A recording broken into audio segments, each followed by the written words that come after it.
श्री कृष्णा बंगे ही नटखट थे, अपनी बाल लीलाओं से सबका मन मोह लेते थे। गुरु श्री माधवेंद्रपुरी एक विद्वान हैं, जिनकी शिक्षाएं मुख्य रूप से भक्ति की आध्यात्मिक सुंदरता, भक्ति सेवा और श्री कृष्ण के गुणों और लीलाओं से संबंधित है। एक बार गुरु श्री माधवेंद्रपुरी वृंदावन की यात्रा पर निकले। अपनी यात्रा के दौरान वे गोवर्धन पर्वत पर पहुंचे और भगवान के प्रेम में डूब गए। उस प्रेम में उन्हें पता ही नहीं चला कि दिन है या रात। कभी वे खड़े हो जाते तो कभी जमीन पर गिर जाते। ऐसी स्थिति में उन्हें अपने बाहरी परिवेश का बिल्कुल भी एहसास नहीं था। वे यह नहीं समझ पा रहे थे कि वे सही जगह पर हैं या नहीं। किसी तरह उन्होंने श्री गोवर्धन की परिक्रमा पूरी की और फिर गोविंदा कुंड की ओर बढ़े, जहां उन्होंने इसके पवित्र जल में स्नान किया। वह कभी किसी से भोजन नहीं मांगते थे, और अगर कोई उन्हें भोजन नहीं देता था तो वे बस उपवास करते थे। इस स्थान के पास वे बिना कुछ खाए एक पेड़ के नीचे बैठ गए और अपने भजन में लीन हो गए। अपनी आंखें बंद करके लगातार जप करते रहे। एक छोटा ग्वाला दूध का बर्तन लेकर आया, उसे उसके सामने रखा और मुस्कुराते हुए बोला, माधवेंद्रपुरी, कृपया मैं जो दूध लाया हूँ उसे पी लो। तुम खाने के लिए कुछ क्यों नहीं मांगते? तुम किस तरह का ध्यान कर रहे हो? लड़के की मीठी वाणी सुनकर उनको भूख का एहसास ही नहीं हुआ और उन्हें कुछ भी खाने पीने की इच्छा नहीं हुई। उन्होंने लड़के से धीरे से पूछा, तुम कौन हो?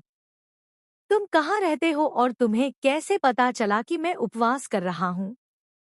मैं गोवर्धन के इस गांव में रहता हूँ और गायों की देखभाल करता हूँ, लड़के ने जवाब दिया। मेरे क्षेत्र में कोई भी बिना भोजन के भूखा नहीं रहता। यहाँ लोग दूसरों से आसानी से भोजन मांग सकते हैं। यहाँ पानी भरने आई गांव की महिलाओं ने तुम्हें बिना खाए भजन करते देखा, इसलिए उन्होंने तुम्हारे लिए यह दूध लेकर मुझे भेजा है। मुझे दूध दोहने के लिए जल्दी जाना है, लेकिन मैं तुमसे दूध का बर्तन लेने वापस आऊंगा। यह कहकर वह लड़का अचानक चला गया। गुरुजी का हृदय विस्मय से भर गया। वह केवल लड़के की मीठी बातों के बारे में सोच सकता था। इससे पहले किसी ने भी उसका ध्यान इस तरह नहीं तोड़ा था। उसने बड़े उल्लास में दूध पिया और उसके शरीर पर उल्लास के लक्षण दिखाई देने लगे। बर्तन धोकर उसने उसे एक तरफ रख दिया और उस छोटे लड़के के वापस आने का इंतजार करने लगा। वह केवल इस प्यारे लड़के और उससे कही गई बातों के बारे में सोच सकता था और कुछ नहीं। लड़के ने कहा था कि वह वापस आएगा, इसलिए इस बार वह अपनी आंखें बंद नहीं करना चाहता था और उस दिशा में देखता रहा जहां लड़का गया था, लेकिन लड़का कभी वापस नहीं आया। गुरुदेव को नींद नहीं आ रही थी और वे पूरी रात उसी पेड़ के नीचे श्री कृष्ण के पवित्र नामों का जाप करते रहे, प्रतीक्षा करते रहे। अंततः रात के अंत में वे सो गए। जब वे सो रहे थे तो वही चरवाहा लड़का उन्हें सपने में दिखाई दिया और उनका हाथ पकड़कर जंगल में एक ऐसी जगह ले गया जो घने लताओं और पौधों से ढका हुआ था। मैं इस झाड़ी में बिना किसी आश्रय के रहता हूँ, बालक ने कहा। परिणामस्वरूप मैं सर्दियों की कड़ाके की ठंड, वर्षा ऋतु की मूसलाधार वर्षा, ग्रीष्म ऋतु की चिलचिलाती धूप और प्रचंड हवाओं से बहुत पीड़ित हूँ। जल्दी से गांव वालों को इकट्ठा करो।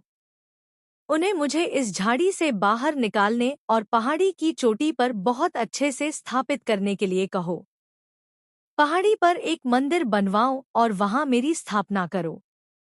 जब तुम मुझे स्थापित करो तो कृपया मुझे खूब ठंडे पानी से स्नान कराओ, ताकि मेरा शरीर पूरी तरह से शुद्ध हो जाए। युवा ग्वालबाल ने उसी मधुर स्वर में कहा, बहुत दिनों से मैं तुम्हें देख रहा हूँ और सोच रहा हूँ, माधवेंद्रपुरी मेरी सेवा करने के लिए यहाँ कब आएंगे? मैं उनकी प्रेममयी सेवा के अनुसार प्रकट होऊंगा, और जो लोग मेरे दर्शन करेंगे उन्हें मैं संसार से उबारूंगा। मेरा नाम गोपाल है, गोवर्धन उठाने वाला। मुझे पहले राजा वज्रनाभ ने स्थापित किया था और यहाँ इस क्षेत्र में मैं प्रमुख अधिकारी हूँ। जब मुसलमानों ने आक्रमण किया तो पुजारी उन बर्बर लोगों से डर गया, इसलिए उसने मुझे इन झाड़ियों में छिपा दिया और भाग गया। मैं तब से यहाँ रह रहा हूँ, इसलिए यह बहुत अच्छा है कि अब आप आ गए हैं। कृपया मुझे यहाँ से सावधानी से ले जाए। इतना कहकर वह लड़का गायब हो गया। माधवेंद्रपुरी जाग गए और अपने सपने पर विचार करने लगे। पहले मैंने श्री कृष्ण को प्रत्यक्ष देखा था, लेकिन मैं यह नहीं पहचान पाया कि वे कौन थे। यह कहते हुए वे रो पड़े और प्रेमावेश के उन्माद में जमीन पर गिर पड़े। अपने गहरे विलाप के बाद उन्होंने शांतिपूर्वक गोपाल के आदेश का पालन करने पर अपना ध्यान केंद्रित किया, जिन्होंने अपनी दया से स्वयं को उनके सामने प्रकट किया था। माधवेंद्रपुरी ने सुबह स्नान किया और गांव में आए। उन्होंने सभी लोगों को बुलाया और उन्हें संबोधित किया। गांव के स्वामी गोवर्धनधारी जंगल की घनी झाड़ियों में बसे हैं। आओ, हम सब वहां चलें और ध्यान से उनकी खुदाई करें। वहां का जंगल बहुत घना है और हमें रास्ता बनाने के लिए कुल्हाड़ियों और कुदालों की जरूरत पड़ेगी।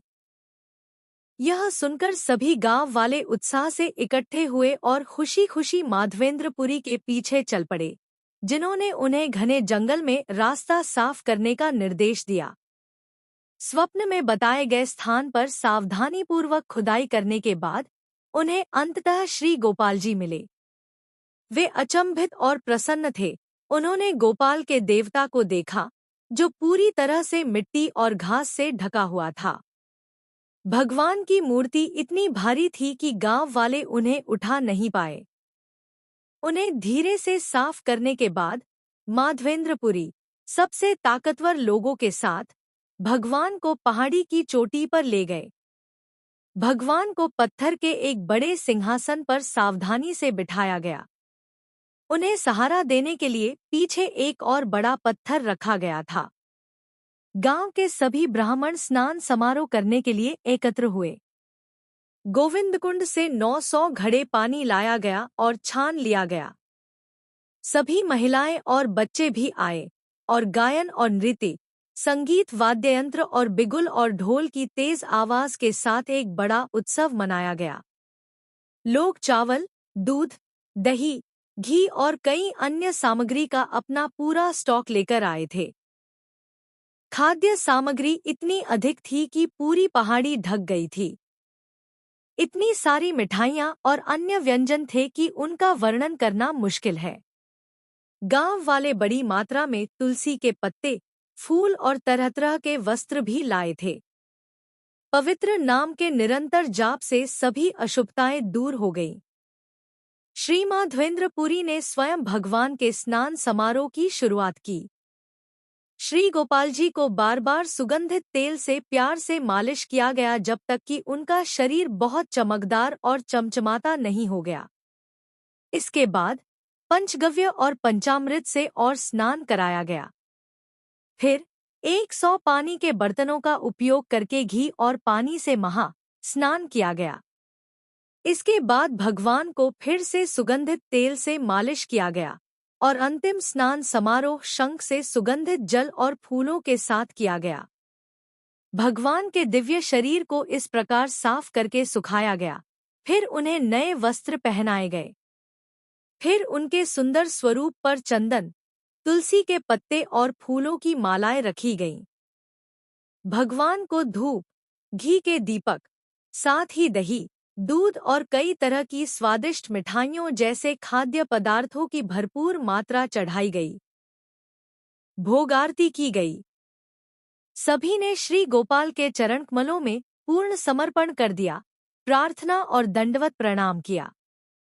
श्री गोपाल, जो कई दिनों से बहुत भूखे थे, उन्होंने जो भी भोग लगाया वह सब खा लिया।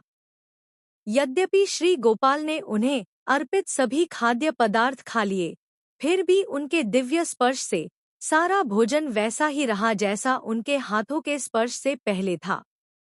गोपाल ने भोजन को कैसे खाया, जबकि भोजन वहीं पर था, यह माधवेंद्रपुरी गोस्वामी ने दिव्य रूप से समझ लिया था। अनन्य भक्त के लिए कुछ भी अज्ञात नहीं है। एक ही दिन में अद्भुत उत्सव और श्री गोपाल जी की स्थापना का आयोजन किया गया। इसमें कोई संदेह नहीं है कि यह सब गोपाल की शक्ति से हुआ था, लेकिन इसे केवल एक भक्त ही समझ सकता है। बच्चों से लेकर बुजुर्गों तक सभी लोग प्रसाद ग्रहण करने के लिए बैठे और अंत में सभी को भोजन कराया गया। सारे देहात में यह घोषणा हो गई कि श्री गोपाल गोवर्धन पर्वत के शिखर पर प्रकट हुए हैं और आसपास के गांवों से लोग उन्हें देखने आए। गोवर्धन और दूसरे गांवों से आए सभी लोगों ने गोपाल देवता के दर्शन किए और उन्हें प्रसाद दिया गया। यह सब माधवेंद्रपुरी की कृपा से हो रहा था। वे सभी उनके प्रभाव से आश्चर्यचकित थे। वहां मौजूद सभी ब्राह्मणों को वैष्णव परंपरा में दीक्षित किया गया था और माधवेंद्रपुरी ने उन्हें विभिन्न सेवाओं में लगाया था। दिन प्रतिदिन माधवेंद्रपुरी ने कुछ भी नहीं खाया, लेकिन रात में देवता को विश्राम देने के बाद वे दूध से बनी कोई चीज खाते थे। कृष्ण चेतना को क्रियान्वित करने के लिए सबसे अनुकूल स्थान वृंदावन है, जहाँ के लोग स्वाभाविक रूप से कृष्ण से प्रेम करने के लिए इच्छुक हैं और वे स्वाभाविक रूप से उनसे प्रेम करने के लिए इच्छुक हैं। वैदिक प्रक्रिया का पालन करते हुए प्रत्येक सुबह देवता की सेवा फिर से शुरू होती थी और आसपास के गांवों में से लोग प्रचुर मात्रा में भोजन लेकर आते थे। दिन ब दिन और अधिक लोग अपने प्रसाद के साथ आते थे। बार बार ब्राह्मण भोजन पकाते थे, बार बार गोपाल उन्हें स्वीकार करते थे और बार बार प्रसाद का वितरण किया जाता था, ताकि बूढ़े और बच्चे सहित सभी लोग भरपूर भोजन कर सकें। गोपाल के प्रकट होने की खबर आसपास के गांवों में ही नहीं, बल्कि पूरे देश के अन्य जिलों में भी फैल गई। जो भी वहां आया, उसने अपनी क्षमता के अनुसार दान किया। लोग तरह तरह की वस्तुएं लेकर देश भर से गोपाल के दर्शन के लिए उमड़ पड़े और उन्होंने आनंदपूर्वक उनका महाप्रसाद ग्रहण किया। जब उन्होंने भगवान गोपाल के अद्भुत रूप को देखा, तो उनकी सारी चिंता और शोक दूर हो गए।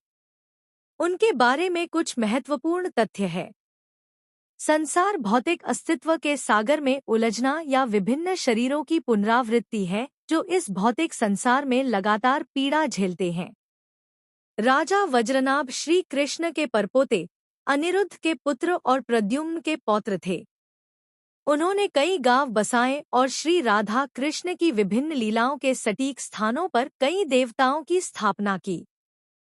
पंचगव्य, पवित्र गाय से प्राप्त 5 पदार्थ, दूध, दही, घी, मूत्र और गोबर।